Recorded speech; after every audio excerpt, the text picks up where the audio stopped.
Que la paz del Señor esté con ustedes, hermanos. Es un gusto saludarles una vez más. En esta ocasión quiero hablar sobre las llamadas misas privadas o sin asistencia de los fieles. No tengo como intención hacer una fundamentación bíblica del sacramento de la Eucaristía o de la Santa Misa, ya que siempre aparece alguno con tendencia protestante que pregunta sobre el fundamento bíblico. Sí te diré algunos pasajes de la Sagrada Escritura para la reflexión personal, en concreto San Lucas 22, San Mateo 26, San Marcos 14 y Primera de Corintios capítulo 11. En ellos, en esos textos citados, se nos narra la institución de la Eucaristía. Cristo el Señor en la última cena instituye el sacramento de la Eucaristía. Además, el capítulo 6 de San Juan, donde explícitamente dice Jesús, el que no come mi carne y no bebe mi sangre no tiene vida eterna. Y para la reflexión personal o para la autoformación, te sugiero, para comprender más el sacramento de la Eucaristía y los demás sacramentos, algunos textos clave: la Sacrosanctum Concilium, el Catecismo de la Iglesia Católica, la Introducción General al Misal Romano de la Misa, el Derecho Canónico. Y sobre la Eucaristía hay un libro estupendo que te puede iluminar mucho, se llama El Misterio Eucarístico de José Antonio Sayés. Vayamos a la reflexión. ¿Qué es la Eucaristía? ¿Por qué la Iglesia da tanta importancia a la celebración diaria de la Santa Misa? ¿Por qué se aconseja a los sacerdotes celebrar frecuentemente o a diario la Santa Misa? Para ello voy a citar el canon 897, voy a citar el derecho canónico.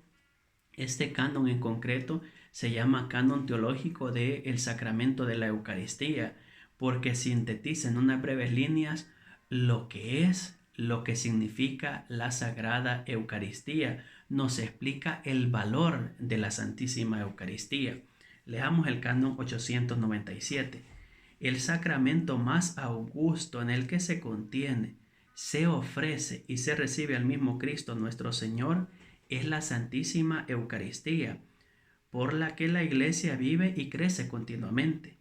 El sacrificio eucarístico, memorial de la muerte y resurrección del Señor, en el cual se perpetúa a lo largo de los siglos el sacrificio de la cruz, es el culmen y la fuente de todo el culto y toda la vida cristiana, por el que se significa y se realiza la unidad del pueblo de Dios y se lleva a término la edificación del cuerpo de Cristo. Así pues, los demás sacramentos y todas las obras eclesiásticas de apostolado se unen estrechamente a la Santísima Eucaristía y a ella se ordenan. Muy sintético el canon y va a lo esencial. La Iglesia vive de la Eucaristía. La Eucaristía es fuente y culmen de toda la vida cristiana. La misión, el apostolado y los demás sacramentos se ordenan a la Santísima Eucaristía. De ahí que si quitamos la Eucaristía, todo pierde su razón de ser. La Iglesia misma no tendría razón de ser si quitamos a la Eucaristía. Y por eso es que la Iglesia da un valor tan grande, ya que Cristo instituyó en la última cena este sacramento y la Iglesia pone como centro y fuente de todo la Santísima Eucaristía. Luego, vayamos a un segundo momento. ¿Cuáles son las diversas maneras de celebrar la Santa Misa? Y para ello vamos a ir al capítulo 4 de la Introducción General al Misal Romano de la Misa. Ahí se explican en suma dos formas, con el pueblo y sin el pueblo.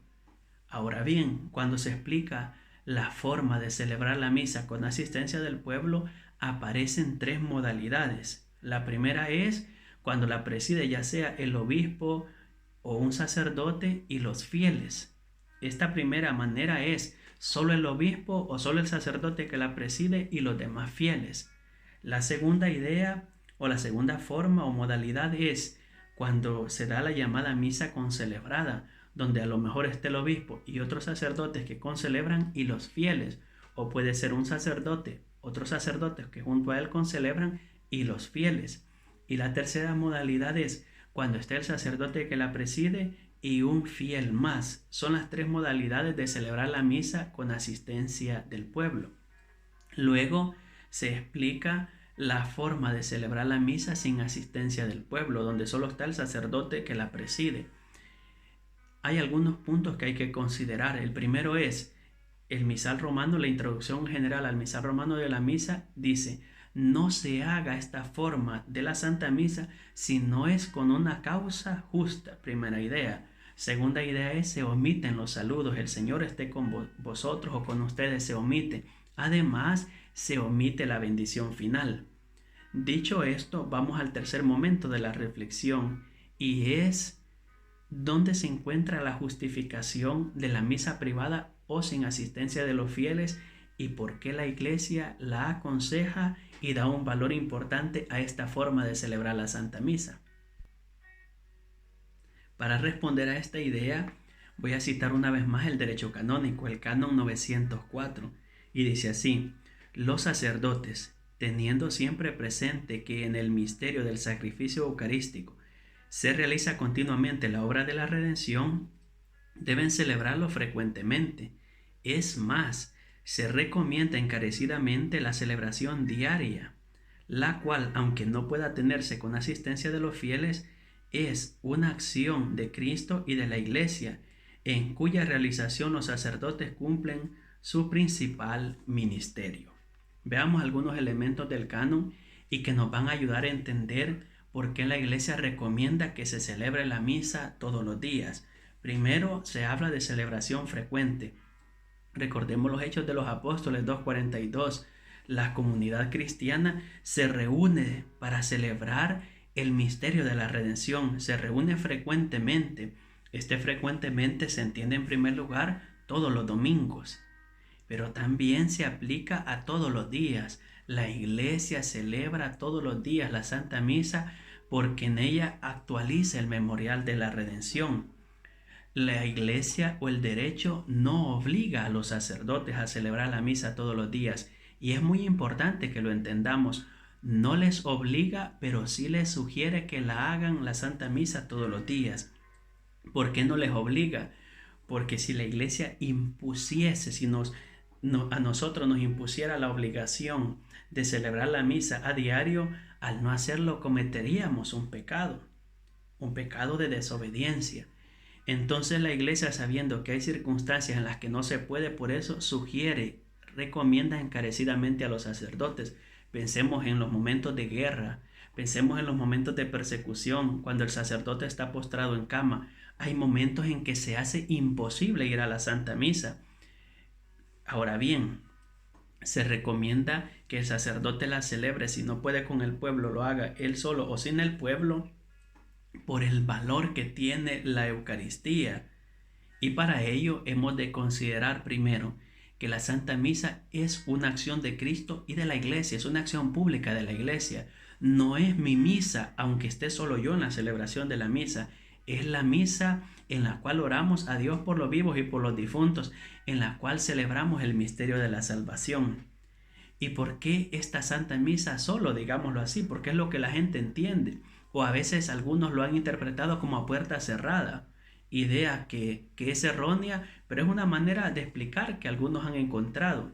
Entonces, la razón es la siguiente, o encontramos dos razones. La primera es la Eucaristía, como hemos citado en el canon.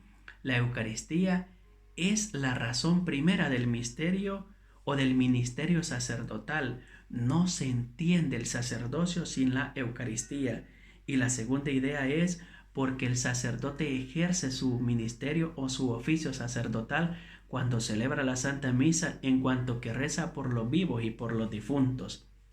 Ahora bien, ahora se ha hecho más popular esta forma de celebrar la Santa Misa, pero la Iglesia la ha contemplado y nosotros conocemos sacerdotes, o a mí personalmente me ha tocado muchas veces los días de universidad celebrar la misa de manera privada o sin asistencia de los fieles. No porque uno quiera, sino porque nosotros sabemos, yo soy consciente que cuando voy a la Santa Misa celebro el misterio de la salvación, celebro a Cristo y hago una acción pública de la Iglesia. Ahora bien, para la próxima te invito a que reflexionemos sobre quién celebra la misa, porque normalmente usamos la palabra celebrar la Santa Misa, la celebra el sacerdote, lo celebran los fieles, así que desde ya te invito al próximo vídeo. Voy a hablar sobre quién celebra la Santa Misa, o más bien hablar sobre la diferencia entre celebrar y presidir la Santa Misa. Dios te bendiga.